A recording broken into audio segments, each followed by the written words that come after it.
Grand 2, les croyances peuvent-elles nous donner accès à des vérités? Grand A, la science met fin à la croyance.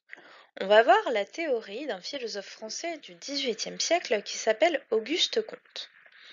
Auguste Comte, il nous explique que chaque connaissance, chaque chose que l'on sait aujourd'hui, est passée dans l'histoire par trois états. Trois états avec un E minuscule, ça veut dire trois étapes, trois stades.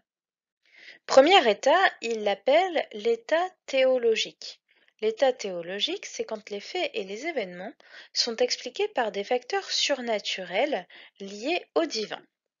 Notez bien les exemples parce que je pense que c'est ce qui va vous permettre de comprendre. Par exemple, l'orage. À l'état théologique, par exemple dans l'Antiquité, on va dire que c'est le signe de la colère de Zeus.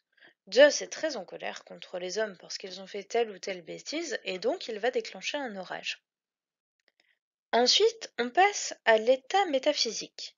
L'état métaphysique, c'est un peu l'intermédiaire, c'est quand les phénomènes sont expliqués par des abstractions qui sont considérées comme réelles. C'est quand, par exemple, on explique les choses par le fait qu'il y ait des âmes, par le fait qu'il y ait des essences, par le fait qu'il y ait des forces. Par exemple, je reprends mon exemple de l'orage. L'orage, c'est la nature qui se venge.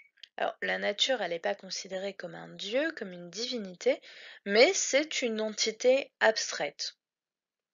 Alors que vous savez bien que dans la réalité, la nature, c'est une personnification, elle n'a pas de volonté propre. Il n'existe pas quelque chose comme la nature qui aurait envie de se venger contre les hommes qui auraient trop fait de construction, par exemple.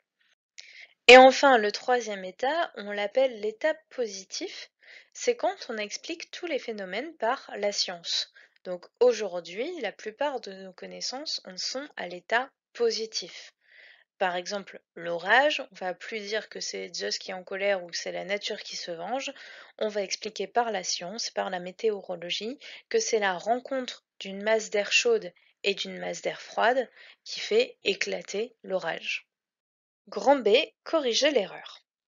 On progresse aujourd'hui dans la connaissance en faisant des erreurs que l'on va corriger petit à petit.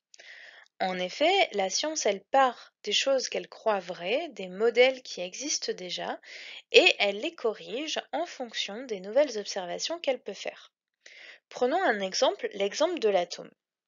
L'atome, tel que vous l'avez étudié au collège et en seconde, il est représenté comme sur le dessin, c'est-à-dire avec le noyau au centre sous forme de grosses boules et des petites boules qui gravitent autour, qui sont les électrons.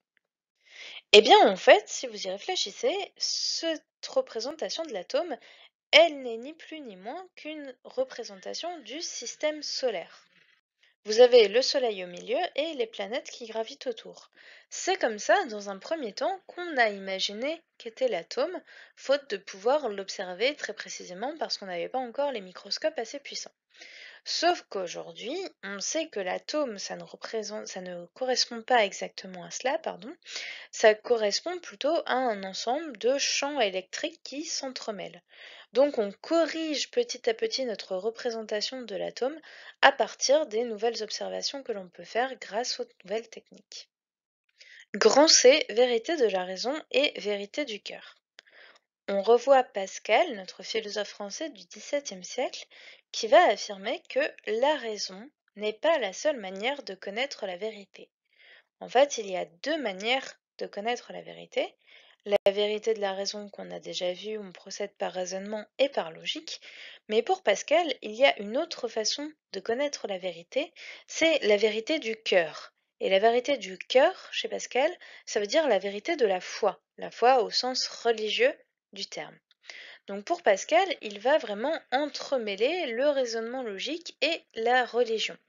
Il va dire que c'est par la foi que l'on connaît les premiers principes, notamment les principes mathématiques. Le fait par exemple qu'un triangle ait trois côtés, ou que la somme des angles d'un triangle est 180 degrés. Comme on ne peut pas le prouver par la science, eh bien c'est que sa vérité, elle vient de la foi, elle nous vient de la croyance en Dieu. C'est ce qui explique, selon lui, que ces principes, et en particulier les principes mathématiques, sont universels, c'est-à-dire qu'on croit tous qu'un triangle a trois côtés. C'est parce que Dieu les a fait connaître à tous les hommes. Et c'est pour ça qu'on ne peut pas en douter selon Pascal. Alors, vous pouvez prendre votre fiche repère puisqu'on va compléter convaincre, persuader.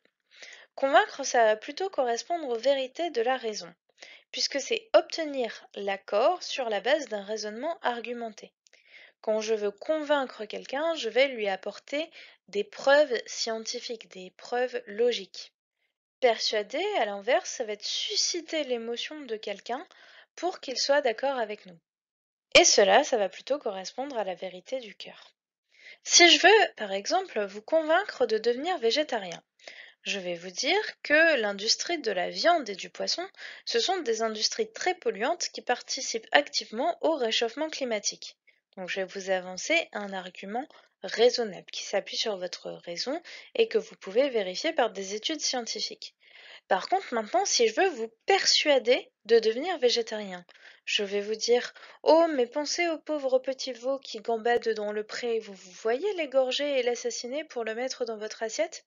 Vous voyez, je procède pas du tout de la même manière. Dans le premier cas, je fais appel à votre raison, dans le deuxième cas, je fais appel à vos émotions. Posons deux questions avant de passer à la troisième partie.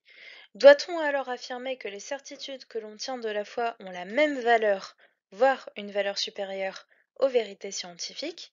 Et deuxième question, comment foi et raison pourraient-elles alors s'articuler?